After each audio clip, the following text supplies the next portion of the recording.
we will talk through some of the meta solutions, which will talk about the problems you're facing, the business objectives you have, and how do those solutions talk to that.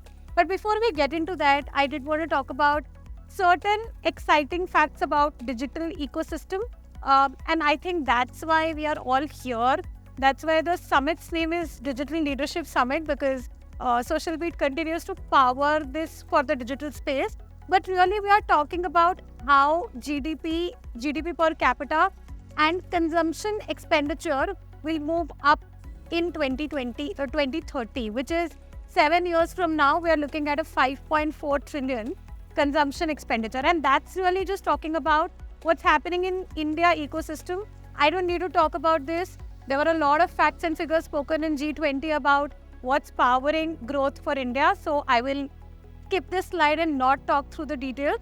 But what I really want to talk through is this slide, where what we are experiencing is, it has always been a point that in India, there is a certain segment of consumers which are powering growth. But this slide actually talks about a broad-based growth in India as an economy. And I think that's the win for us as advertisers, that we have to broad target everything.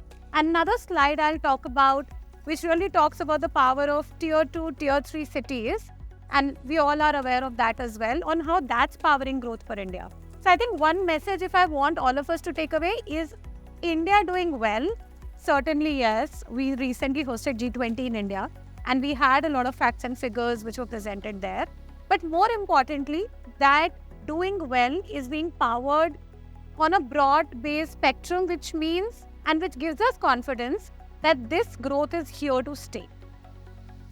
Of course, digital decade is a term all of us would be familiar with. Is there anyone in the room recently who has not heard this term in the last, 1 month? No, right? Like, it's a no-brainer. At one point in time, when I moved from PNG to Amazon, retailers used to say, brands used to say, we don't want to come on e-commerce as a platform because we consider that as competition. 3 years later, all retailers said, e-commerce is a distribution channel I could leverage because I can't open retail stores all over the country. When I joined Meta, a lot of brands used to say, okay, digital, okay, I'll think about it. Today, most media plans across brands are digital first, simply because you could measure every step on the way. You could really know what your consumer is doing and stay connected to your consumers digitally, because that's where consumer is spending most time on.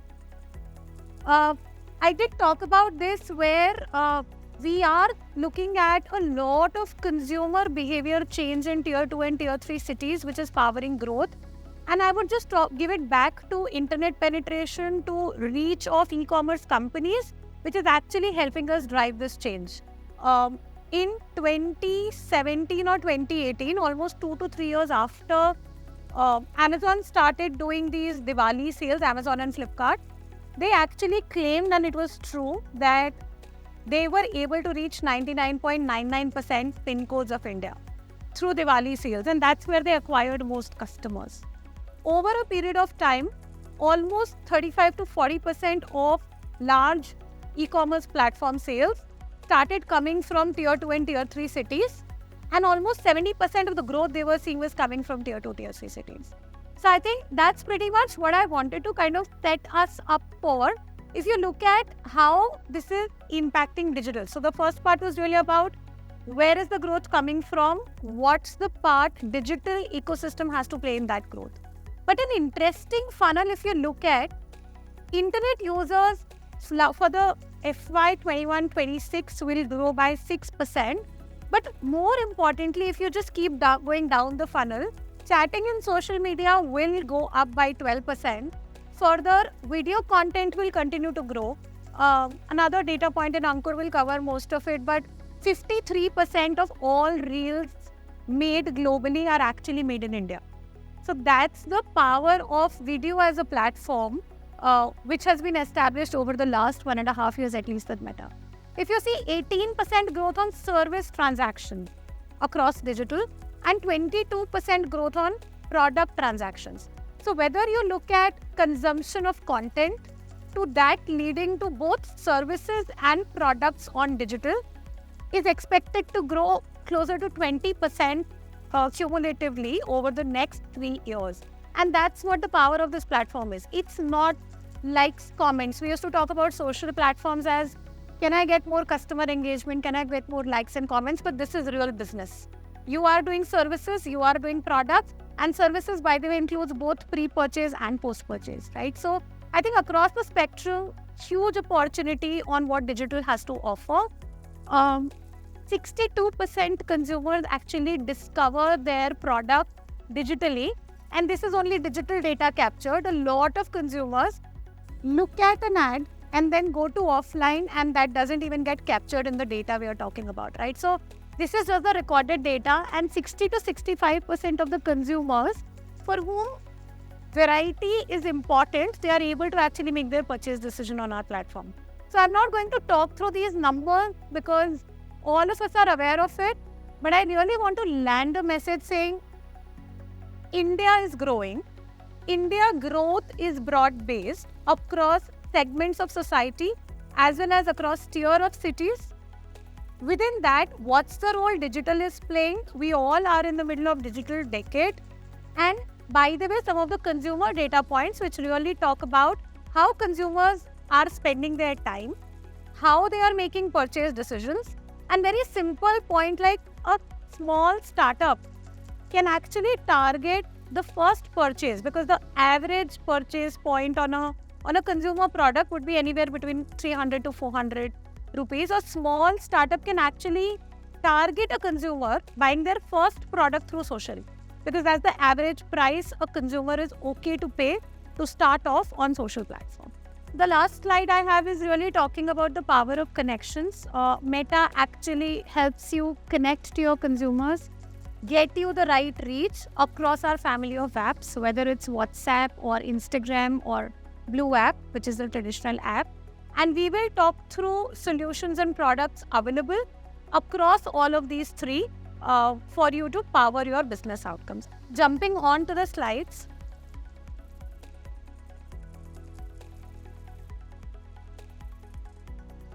I actually want to touch upon AI first, and I really want to talk about how technology is enabling businesses like you to reach your customers and consumers more effectively, improve the service experience of your customers and consumers, and help you achieve profitable business outcomes. So that's all AI is doing. I also saw a lot of memes around all the global announcements done by any digital company on AI and how AI is powering solutions.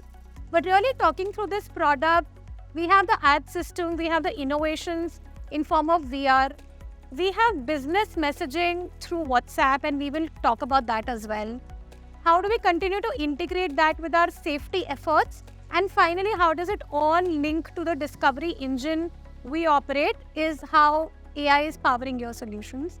And I'm going to talk about how will you unlock growth in automation with Meta Advantage Plus products. So what does AI mean for you? Across the spectrum, we drive AI through your shopping catalog as well as through your app solutions and app campaigns. And this is exactly what AI does.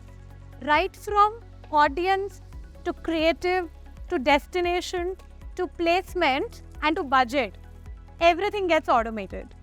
So we are really relying on system intelligence for you to deliver your ads effectively to your audience and hence drive most efficient, profitable business out. Let me start by sharing an example across the board wherever we have seen consistent leveraging of AI, which is through our ESC and AAC as a product. We've seen about 15 to 18% improvement on cost matrices across businesses. And largely, a lot of times we have seen commerce businesses take the most advantage of it because driving ads through catalog is one of the most complex problems most advertisers are wanting to solve for the last few years, and see how easy the system has made it for you. You don't have to decide audience, you don't have to decide creatives. It is all managed through machine. The only thing we need to do, and we heard this in most AI conferences, is allow the machine time to learn. Be patient with the machine. Because what we try to do is we run a campaign, we run it for 2 days, we run it on a $20 or a $100 budget, and then 2 days later we say, okay, I am not getting the right ROAS, so let me get back to going back to manual campaign, right? So just give the machine time to learn, and AI will power through the automation across your audience, creative, placement, everything. This is what exactly I was talking about. During festive, all of us are super busy, and it's very difficult for anybody to really figure out what is the right targeting audience, because consumer preferences, as we have seen post-COVID, have been constantly evolving, right? We don't know. A lot of times, every festive season, at least all the studies Meta has done, every festive season we unlock and uncover newer consumer habits. I was talking about the diverse growth both in tier 2 cities, tier 3 cities, as well as segment of audience across the board, which is driving diverse growth. We don't know what those consumers want unless we run through one season, one festive season, and then we use the learnings in the next festive season, right? Try doing this. Let the machine do the work. Let the machine figure out what is the audience, what's the right creative to be delivered, what's the right placement, and then you will see improved cost per acquisition, and those are the data points we really want to talk about. Switching gears from automation, I do want to power through the next and something I'm super passionate about, which is conversations through conversations. Show of hands of how many of us have interacted with any business over WhatsApp in the last 2 weeks. A little higher show of hands. I know we are down on energy because we are a bit away from lunch, but almost all of us, right? And clearly, all of us as consumers, forget as marketers, want to have personalized yet private conversations like Vikas was talking on the previous panel for meeting our needs as consumers. And that's exactly what this solution is powering. So what it's powering is meeting the consumer where they are.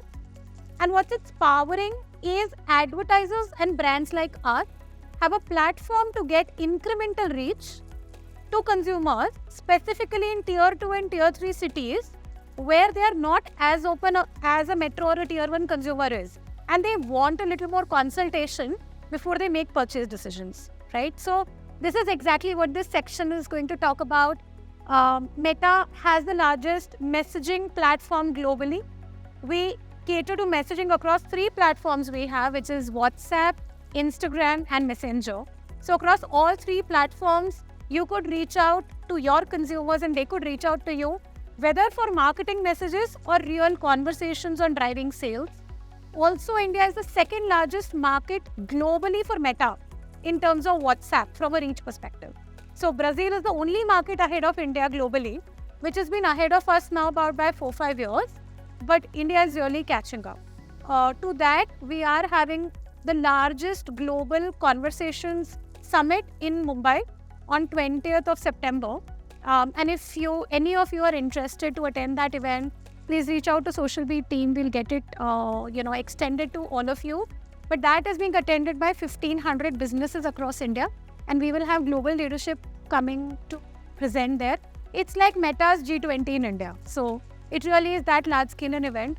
If you want to know more about it, please feel free to ask for an invite and we'll extend that. But I'm going to quickly talk about how marketing messages and click to WhatsApp ads can help advertisers like you. Starting from discovery, a lot of us discover brands through WhatsApp. We find a brand on Facebook or Instagram. A lot of times you will be taken to WhatsApp for a private chat. That's when you get into the consideration stage. And also then re-engagement, because if a brand has interacted with a consumer once on WhatsApp and didn't see closure, also provides a very good window of re-engaging with the consumer who has actually not gone forward in the purchase journey with you as a brand. So I think the only summary I'm going to leave on this slide is across the board, whether it is awareness or consideration or conversion, there is scope for you to have private, personalized, detailed, consultative conversations with your consumers.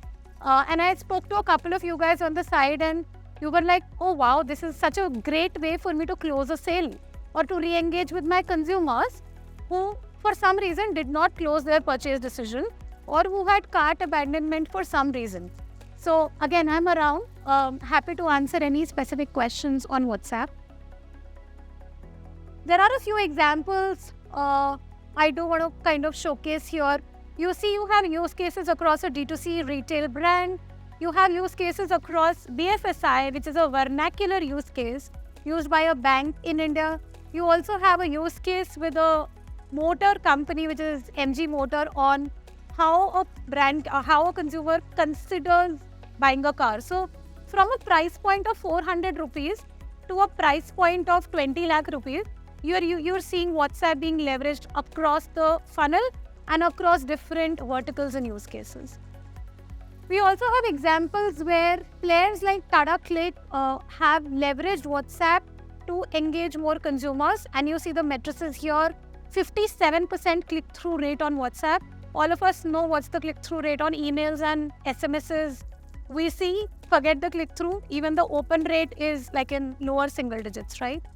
Similarly, Bajaj Alliance, completely different vertical. They actually used WhatsApp for customer relationship journeys. And again, they saw 56% of their sales team use this bot to drive their efficiency. So across verticals, across funnel stages, and across use cases, organizations are using WhatsApp for conversations to drive meaningful business outcomes. Because I've been told that I have only last 3 minutes, I'm going to take you through the most interesting section. The first two sections were powering businesses through technology, and that's the innovation we were talking about.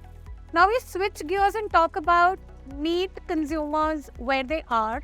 I did talk about how Indian consumers are spending so much time on consuming content on video, and Reels is our product. Entertainment today isn't what it used to be, right? We all agree entertainment is pretty different. I'm going to go to my next slide and talk about what entertainment looks like. Sorry. What do we see popping up on the screen? Some screenshots on entertainment. Anybody has any favorites on this one? The dance group. The dance group, okay. One of my favorites as well. Any other favorite? The dogs. How many dog lovers in the room? That's a lot. Any other favorite? Cats. Okay, awesome. So we have something for everybody out here, right? My personal favorite is the one on the right hand side, because I'm really like retail therapy is my thing. So when I see like brand names pop up, it just like pops up in my eyes. And of course, dogs is my favorite as well.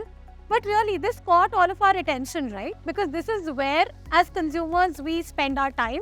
And this is what, as consumers, we relate to. Really, Reels is our fastest growing ad sales format. The 200 billion Reels play every day on Facebook and Instagram. Isn't that number mind-boggling? 200 billion. Of which 53% Reels are made in India. So that's the Reels played. And I'm giving you a number on Reels made in India. So that is the potential of this product in the market. What do Reels do? They ignite a connection. Instantly now in a break, I'm going to talk to people who are dog lovers, who like dance. I'm not a cat lover, but I'll talk to David in the break on, okay, why don't you like dogs? So it sparks a connection, right? Okay, then I will not talk to you, David, for why don't you like dogs? But yeah, it really sparks a connection. People relate. It's bringing communities together. And you need to spark that connection with your consumer. And that's when the consumer will relate to your brand. Reels also shape trends. A lot of trends on, for example, we saw a lot of celebrities shaping up a lot of trends. But like shaping some trends, right? We also see a lot of Reels happening across topical moments in India. We see a lot of Reels happening around a lot of influencers on the platform, right? They spark connection. I follow retail. I follow at least 500 D2C retail brands on Instagram, because that's what sparks something in my head, right? And I connect to a lot of those brands then because I'm meeting them in person. So it sparks that conversation and it connects us to them, right? So really it talks about, and look at the trends, right? There are trend talks, there is character energy, and we just spoke of that. Reels also spark action. As a consumer, I am so attentive when I'm listening to a reel or I'm seeing something I relate to that it also sparks action on anything I want to drive. So as brands and advertisers, you know that you will see the maximum action where consumer is attentive, is able to have a connection and is able to relate. 3 or 4 people surveyed have followed a business after watching reels. I love footwear. I own more than 100 pairs of shoes, and I connected with a couple of brands like Needle Dust, Fizzy Goblet, which are very Indian origin ethnic footwear brands only on Instagram. And I'm a big fan and I just talk about those brands. Whosoever asks me, okay, which is your latest favorite brand? So that's what I talk about. So 3 or 4 people surveyed actually discovered brands through reels. 74% people surveyed have messaged a business after seeing their reel. That's how I did. That's how I actually got connected to some of these brands. And people have gone ahead and purchased. So just look at 75% of the people discovered and 77% of people bought a product after watching reels. Now that's 77% into 77%, almost 50% conversion from discovery to fulfillment. I don't think any product, and I'm standing here not being biased, but even any product for Meta would have given this kind of a return to any brand, right? It's 50% conversion through the funnel if you got the right audience. Across awareness, consideration, conversion, we have examples right from chocolates to jewelry to cars to a education setup to financial services to D2C. Across the board, we have seen improvement on the matrices brands want to drive. We just need to be super clear on what's the metric we want to impact and why, what's the business objective we are chasing.